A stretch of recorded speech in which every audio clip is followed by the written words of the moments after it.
did say I'd come back and do a video on kind of stepping through the Highlife Ale. And I've already got the grain put together. It's 7 pounds of 2-row, and then it's 8 ounces of the Caramel Crystal 20. And then you need to get flaked corn. And I bought 4 pounds of it. I plan on doing 2 batches. This is 2 pounds. Thing to remember about flake corn is that if you start putting that in first, my guess is it's going to sink to the bottom and you're going to have a stuck sparge. So my recommendation is mill your grain, which I'm going to do here in a minute. And when you get ready to mash the grain in first, and then put your bucket away, bring the bag over, sprinkle the flake corn in there, stir it in, and but not hard, because you don't want to drive it down and have a problem. And then cap it up and you're good. So I'm doing kind of a two-stepper here. I'm going to start brewing early tomorrow morning. Right now all I'm going to do is get the grains milled, and then tomorrow morning we'll start doing the mash-in, and we'll go from there. So next step's going to be the mash-in. Briefly talk about milling. If you've got a miller, you want to make sure that your rollers that crush the grain down below, that you calibrate those every once in a while, because they do get out of adjustment. I do mine about probably, I don't know, every 5 batches. I just make sure that everything's lined up. If you crush them too fine, it's going to create a stuck sparge, and if you don't crush them good enough, then you're going to have some problems with your utilization. So it's pretty easy. I hook up a drill to run the rollers. It comes with a hand crank. You can certainly do that as well. So it takes about probably 2-3 minutes, and she's done. I'm just going right back into the same bin that I had the grain in earlier.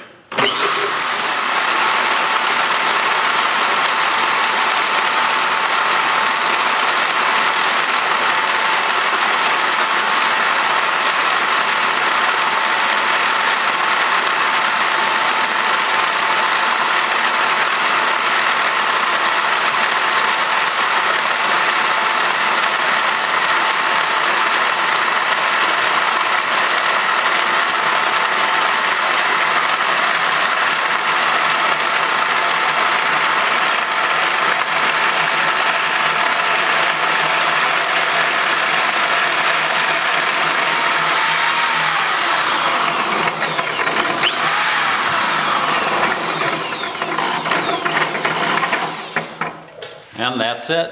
It's boring. It's about 4 in the morning, believe it or not, and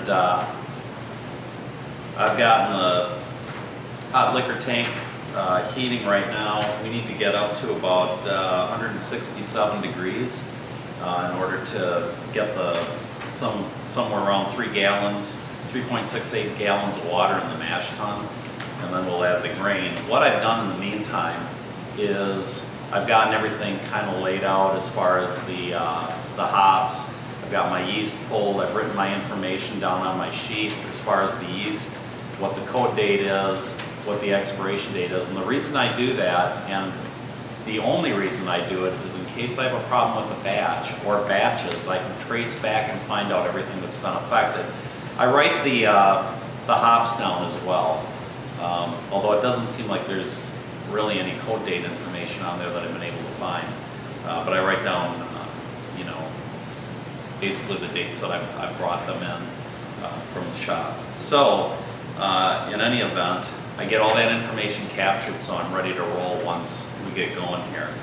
And that's about it. Everything's waiting on the water at this point, so we'll be back when it's time to mash in to our 3.68 gallons of water. I'm just going to put in the 3.7 gallons of water at 167 degrees.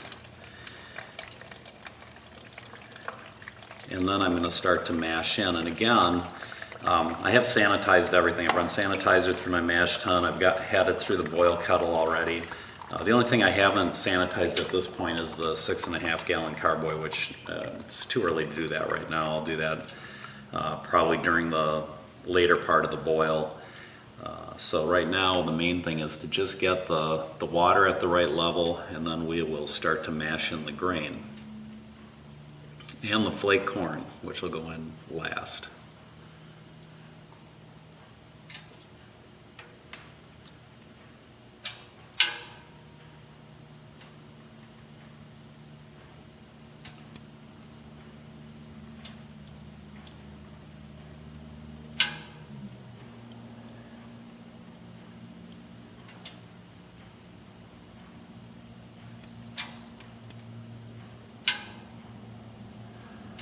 Just about there.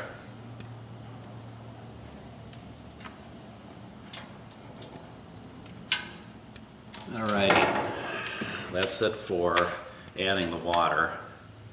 Get rid of that.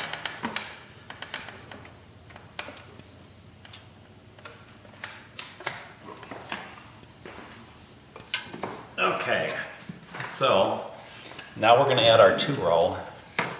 7 pounds of 2-row and 8 ounces of the Caramel Crystal 20.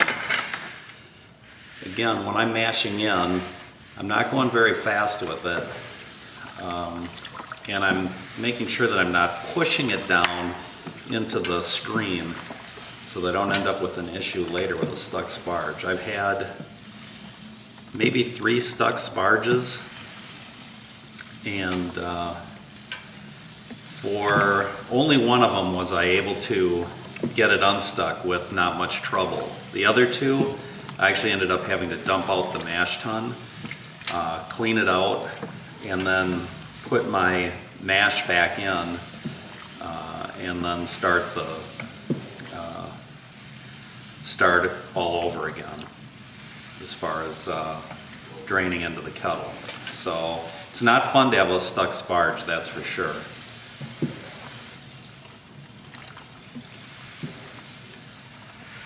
Just slowly putting it in, moving it back and forth. And I'm sorry the angle's terrible, but I can't get any higher being in this brew stand with the camera unless I were to hold it, and that's just not going to work. You can hear the dogs across the street. Someone's up.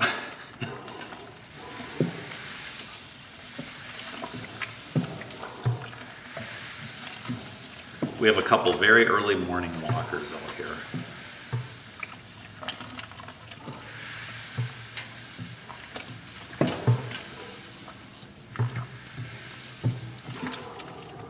Okay, that's it for the grain. Let's get the corn in.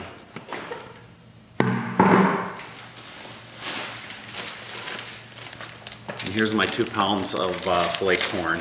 Again, not going to get crazy with this. I do not want a stuck sparge. So I'm just trying to get it in slowly, kind of mix it in without driving it down. And the other thing about corn, flake corn, is if you go too fast, you're going to get dough balls. There's no doubt about it. And they are a pain to get rid of. So take your time. Do it right the first time so you're not spending another 7-8 minutes trying to get rid of dough balls.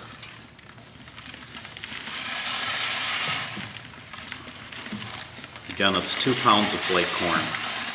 And again, if you're going to make this recipe, don't hold on to your flake corn very long.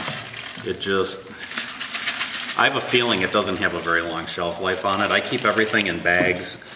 Ziploc bags, and then I also, on top of that, put them in airtight containers. So, you know, you'd think there'd be a decent shelf life on there, but I just don't think there is. Not on the flake corn. On the grain, it's fine.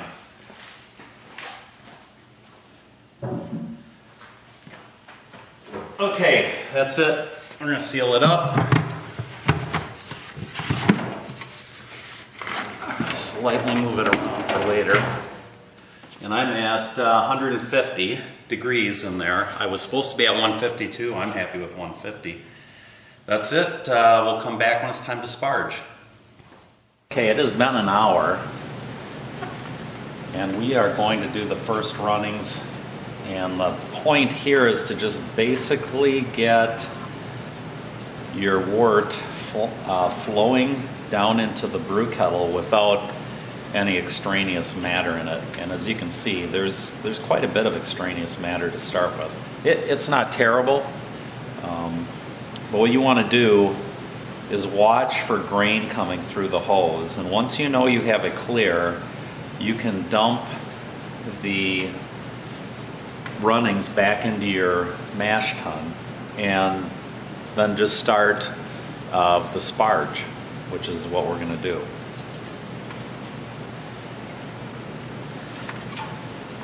And typically my fly sparging lasts about 45 minutes to an hour.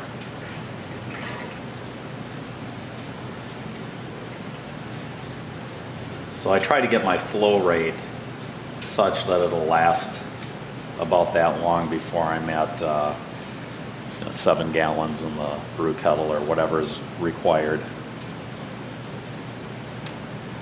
It's very clean right now. I'm not really seeing much of anything come through, but I'm going to let a little more time pass here. And then I will put it back into the pot. And then we'll start to actually fly sparge. Okay, so what I'm doing right now is I am fly sparging, and I'm trying to get about 2 inches of water over the grain bed and then maintain that level as I come down here and flow into the brew kettle. So I'm trying to match the rates to keep that 2-inch grain water level above the grain bed. And usually this fly sparging takes somewhere from 45 minutes to an hour. So back in a little bit. Okay, you can see we're getting really close, and periodically I'm taking my refractometer and I'm getting a reading because I want to make sure that my runnings don't get below 1.01. Currently I'm at about 1.016, so I still have some room to go here. And the whole point of that is if you get below that level, you're starting to extract tannins from your grain, and your beer could get an off flavor, an astringent flavor. So stay away from getting below 1.01, and if you need to add some, just straight water from, maybe your hot liquor tank to get up to your boil volume, do that. But don't go below the 1.01 or you're risking some strange flavors in your beer. All right, we'll be back when we start the boil. Okay, it is starting to boil, so we're going to throw in our first hop addition, which is Saz hops, 1 ounce. This will boil for the whole 60 minutes. And I'm going to have to kind of keep an eye on the temp here, because typically what happens is if you're not watching this, you're going to boil over. It's going to be nasty and sticky and a big mess, and you're going to regret your brew day. So I'm going to start dialing mine down. I've got a kind of a slow rolling boil going here, and it'll continue to come up a bit. But I definitely don't want to have a problem. Now, the reason I'm using the Saz hops is they're typically used for lagers, and this Highlife Ale Clone knockoff is really an imitation of Highlife, which is a lager. So I was looking for something that had kind of a clean aftertaste, and this really does. The corn does give it a little bit of a sweetness on the back end. Now, these will go for 60 minutes. The next addition is going to be Saz again, but it's going to be a ½ ounce, and it'll be for the last 5 minutes of the boil. And the only thing that's going to happen in between that is putting the chiller in to the kettle with about 15-20 minutes left in the boil. And so what we will do is we'll be back for the second hop addition with 5 minutes left in the boil. All right, 5 minutes left in the boil, so we're going to put our last Saz hop addition in there. That's a 5-minute hop addition. When 5 minutes is up, I'll terminate the boil, and we'll start cooling down the wort so we can put it in the carboy. Okay, I've started the chiller. The water, and I use my pool as a chiller, comes through because it's a closed system. So this line is coming from the pump. This is going out back into the pool. Pool water is at 48 degrees right now, so this should chill it down to 70 real quick. All right, in about 25 minutes, it cooled all the way down to just below 70 degrees, and that's because of that cold pool water. So we're gonna dump it now, and then I'm gonna aerate it. And then, since I have to take it into the house, I'm going to pitch the yeast inside. So I will come back and follow up on how things turned out and what the gravities were. I'm going to quickly aerate the wort before I move it. Doesn't need a lot. Just a slow, maybe 10-20 seconds. Be more than enough. That's it for brewing the knockoff ale. I've just run through the numbers with you real quick here. The pre-boil gravity should have been around 1.046. It was 1.045. And the post-boil gravity should have been 1.053, and I was at a 1.058. So everything's kind of in there, right where it should be, and we'll see how, I'm sure it's going to turn out fine. If you don't see another video about the Highlife Ale, you'll know that it was absolutely fine. Next up, I'll be doing a pumpkin ale, and that I'm just waiting for another grain to come, and as soon as it's there, then we'll get onto that and do a pumpkin spice ale, and we'll see how that turns out. Till next time, I hope you guys have a great week. Cheers. This has been a Matty Boy presentation. Say bye-bye, Matty.